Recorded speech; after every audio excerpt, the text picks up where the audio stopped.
Hi and welcome. Today let's see how to create a toxic waterfall in Unreal Engine. There's a few tricks that revolve around creating this effect, and you can even use those same tricks to make other types of liquids. I previously made a similar tutorial for Unity, but today let's see how to do it with Niagara. This project and many others are available on my Patreon's page, where you can get access to a whole lot of visual effects for your games. So without further ado, let's jump right into this. So let's begin with a Niagara system. Right click to create one. We want to create an empty Niagara system. We are going to show you everything from scratch, and we can rename it to Toxic Waterfall. In here we also want a minimal emitter, which is basically an empty emitter, in this case for the pipe. Let's add the pipe right here just for visualization purpose. Let me just make it bigger and move it back here. And now the most important part is the waterfall, the liquid that comes out of the tube, right? And we can duplicate this Niagara system, call it waterfall, and on the mesh renderer down here, we want to assign the waterfall. This specific waterfall is exactly the same from this tutorial that I made a while back in Unity. Feel free to follow exactly those steps to get this waterfall, or if you know how to 3D model, you can come up with something different, right? But once you have the mesh, the most important part is the material itself, so let's see how to create that part. We right click, I'm going to create a new material, call it Erosion. The blend mode is going to be additive, and it's not going to be influenced by the light, so I'm going to say unlit. And as it is very common, we want to have a parameter 2D, a texture sampler parameter 2D, so we can control the texture of our main text property. We're going to use one of these noises, the noise 01, and these three textures right here are available for free on the link below, by the way. We can also duplicate this parameter 2D for the mask, and the mask here, it's an extremely simple texture. If we open up Material Maker, you can Google it. It's a free software that allows you to create textures via nodes. With Material Maker, I can show you that we want this gradient right here, this node. If you select, you can preview 2D what's going on this window on the left. And essentially, we want to create this gradient right here with these keys on the right. It fades out. It's very important to have this mask so it blends properly, the waterfall. And once you have created the gradient, you can, with right click, export this texture on the Preview 2D window and export it as a PNG texture, for example. I'm going to call this one gradient. And now back in Unreal, I'm going to assign it to the mask right here, just so you can see how some very simple textures can be created with Material Maker. The noises are a little bit more complicated, but it has a bunch of noise nodes if you want to dive into that and create your own noise textures. You will learn a lot more that way, but that's up to you. Now the idea is to use this mask in conjunction with this particle color node, so we can allow Niagara to control the color of this material. We'll multiply these two together, the RGBs, and connect to the emissive color. If on the preview we switch this to a plane, you can see we have that small artifact, and it's very simple to fix. It has to do with the wrap mode. So if we go to our texture, on advanced, we want to set the x-axis is clamped as well as the y-axis. With both axes clamped, the texture cannot repeat itself now, but the artifact also goes away. And since we are creating an erosion shader, the way we can do it is by connecting this main texture to a power node. The power will kind of erode the main texture in a way. But to erode the geometry itself, the mesh itself, we can connect these two, the alpha of the mask and the result of this power node. And we could already connect to the opacity, but if we connect a power node in between, we have a bit more control over the erosion. And to control those values directly in Niagara, we usually use a dynamic parameter. For example, the index 0 can control the power, and the index 1 can control the erosion. The power is right here, the power of the texture itself, and the erosion is the amount of erosion we want to erode the mesh itself. And we could control the default values right here, by the way, but we can leave them at 1. Now, since this is a little bit too static, we need to animate it so we can pan these textures and we can see an erosion moving around. And since it's a waterfall, it makes even more sense. So let's begin with another dynamic parameter. This time it's very important that the parameter index is set to 1 down here. It's another channel, basically. But this time the index 0 is going to be for the text tiling X, the 1 is going to be for the text tiling Y, The 2 is going to be for the text speed X, and the last one for the text speed Y. All of these values are to control the main texture. So let's begin with tiling. First we create a texture coordinate node, which is basically to have access to the UVs of the mesh. And then we append the tiling X and the tiling Y to create a new vector, and we multiply that with the UVs up there with the texture coordinate, and for now that's it.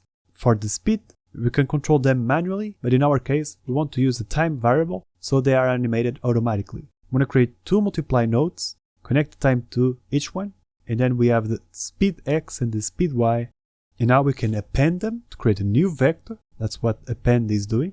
And if we add these 2 together and then connect to the UVs of the main texture, here we go, we have control over the tiling and the speed now. And let's see that in action inside Niagara. First we can create a material instance of this erosion. Don't forget to save the material, by the way. We can simply call it mi_erosion01, it's the first erosion material. And now in Niagara we can assign it right here to the waterfall. As you can see right now, it's sucking everything into the pipe. And I think we are aiming for the opposite, right? It's all a matter of control those speed values. Let's first adjust the color. A greenish one will do just fine. Alright, here we go. And then the dynamic material parameter can be added in the particle spawn. It automatically goes to the first channel, the 0 channel. We can insert 3 for the power and a small erosion of 0.3. But down here, then we can control the speed and the tiling on the second channel. The tiling is going to be 1/2, so we stretch on the y-axis. And the speed, it's going to be -1.5 on the x. I think that's a good velocity to mimic toxic waste coming out of the pipe. And we can drag our Niagara system into the scene just to see how it is. Here we go. This is what we are beginning to have. Okay, so let's improve this. Let's add a few more elements, a few more details. Back in our Niagara, we want to copy the waterfall or duplicate with Ctrl D for a second waterfall. And what's going to change is the material itself. We can duplicate this material instance, Ctrl D, double click to open it up, and here we can change the main texture to the second noise. And as you can see, the result is totally different. Noises, textures play an important role in visual effects. That's why it's really important to learn how to create your own textures. Now back in Niagara, let's assign this new material, and we are beginning to see something very different. As you can see, let's isolate this one. And the cool thing with our material is the parameters we created, because now, as you can see, it's way too visible, it has a lot of noise, but if we increase the erosion, the value of 3, we get only these curvy paths. You can even adjust the text tiling 0.5, and maybe they can be slower. It will create a really nice contrast with our first waterfall. And in terms of color, this can be bright.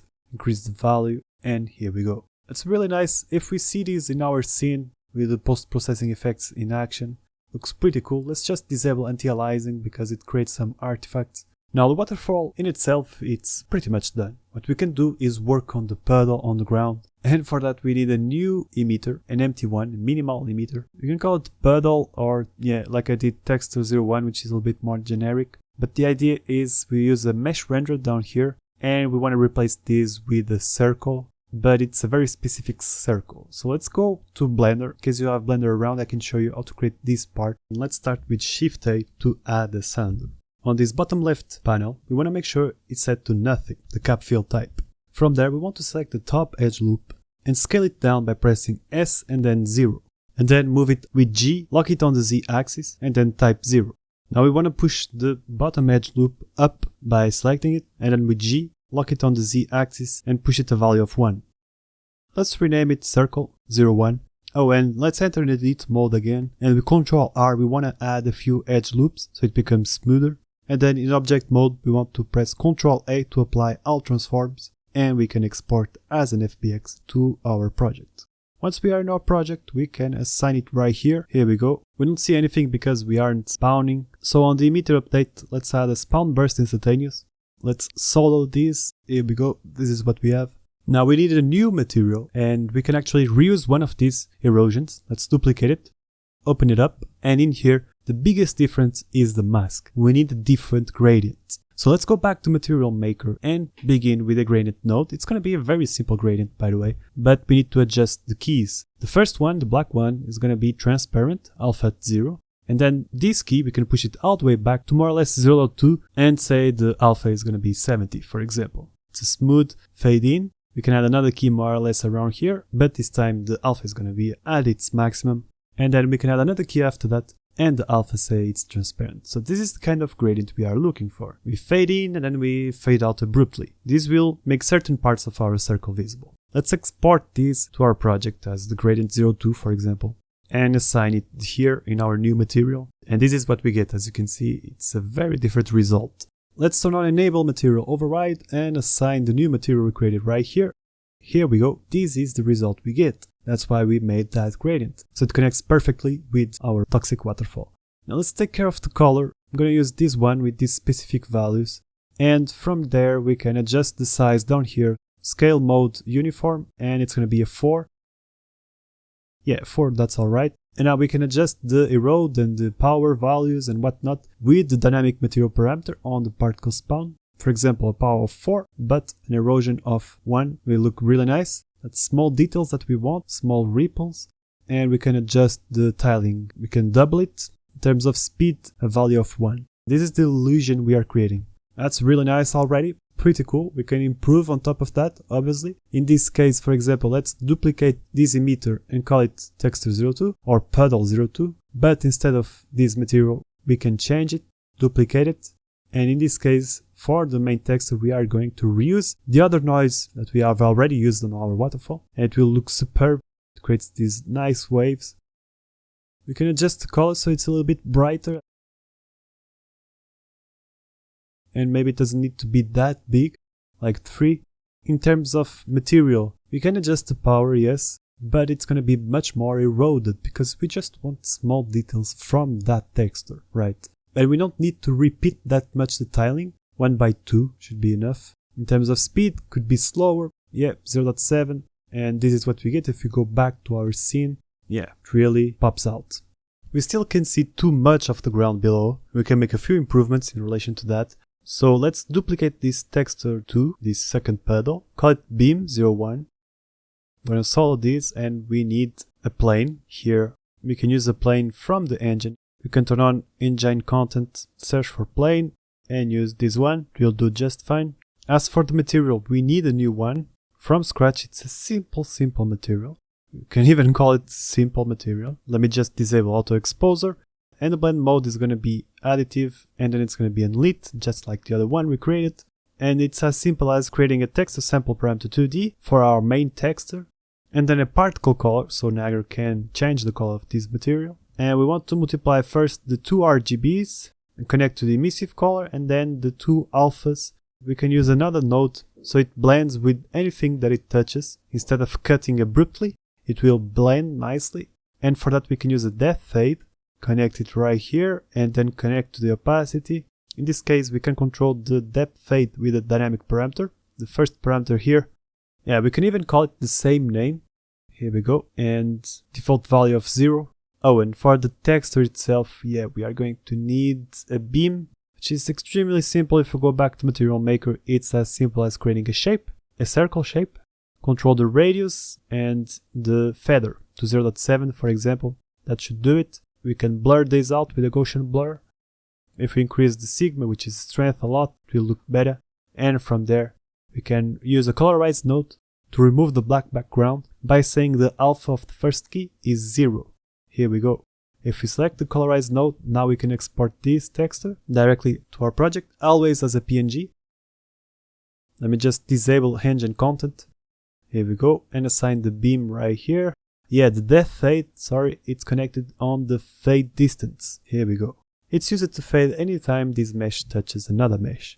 We can create an instance from this, call it the beam01, and assign it right here to our beam01 emitter. Here we go, it's super bright. Let's take care of that by saying the color is a softer green. And we can increase the scale, I think it's 6, it will do just fine. Here we go, we have that bright spot in the center. Could even be a little bit bigger, but that's fine. Another detail we can add is some shockwaves. You will see what I mean by that. Let's duplicate it, call it Shockwaves. And we can duplicate this beam01 instance and call it the circle01.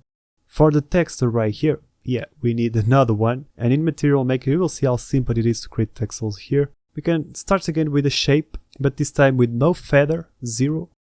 And if we connect this to a transform node, we can decrease its size to 75% and then use a math node to subtract A from B. And by subtracting these two, we get a ring. As you can see, it's very strong ring. We want to blur this out. We can use a fast blur. Here we go. That looks much softer, and that's it. We can then use a colorize node to remove the black background by saying the first key as an alpha of 0. And then we can export these to our project and assign it right here as the circle 01. By doing so, if we replace this material on the shockwave emitter with the circle we created, we will have a very interesting effect if we say the lifetime is only 1 second, and the color can be even softer, as you can see. And we want a rate here, a spawn rate on the emitter update of 2. Oh, we have the dynamic material parameter. Let's remove it here and on the beam as well. We don't need, there's the fade option if you want, but by default it's at 1, so that's fine. And for the shockwaves, they should grow. It will create very interesting motion. So on the particle update, we can use a scaled mesh size, convert this vector to a float, and convert the float to a vector. So we can say that it grows exactly like this. If we select all of these keys, we can say they are in auto mode. So we can control the handles just like this. Oh, and we can push the first key up 0.2. So the shockwaves don't start from 0. We can also fade these out with a scale color, so they don't disappear out of nowhere, right? It's the same process. We want to convert this to a float, and then the float to a curve. And yeah, something like this will do just fine. The first key is going to be 0, and then we can add another key more or less at 0.3, 0.25, and we can say its value is 1. So it fades in, and then it slowly fades out. That's what this curve does. Use auto mode, so we can adjust these handles as we wish, because Bezier curves make everything much smoother and nicer. Here we go. Actually, it needs to be bigger, yeah. A value of 12 on the size will do just fine. Now that's better. And in just a few minutes we got a very decent toxic waterfall. So that's it, folks. For those who want to take this even further, we actually made a second part of this tutorial for the first time, exclusive for our patrons, where you can learn a few more tricks, and it's available on my Patreon's page. And you can also get this project and many other assets by becoming a member. I want to say a big thank you to each patron, and as usual, a quick shout out to the top tier patrons, which are Albert, Amber Shia, Angel Mata, Anna Tronzi, Ashkon Kalkali, Barker Kumova, Boris Radev, Chaos Games, Diego Marcos, Introversal, Eric Orner, Frosty40, Gabriel De Chichi, Ignacio Garrido, Jade, Ginuga4, Joseph Balacio, Kirlian Silvestre, Leandro Delicio, Link Dimension, Matt Mahon, Madrick Cambia, Oitsk, Pradip Sen, Rain Mast Sage, Ryan Lessard, Spock the Grey, Stephen B. Junko, Vulcan S, Verisuta, Whatever Marta, Rock, Pinching Pam, and Me J. King. Thank you all very much for your support, it's really appreciated. I hope everyone enjoyed this tutorial, and I hope to see you on the next one. Bye!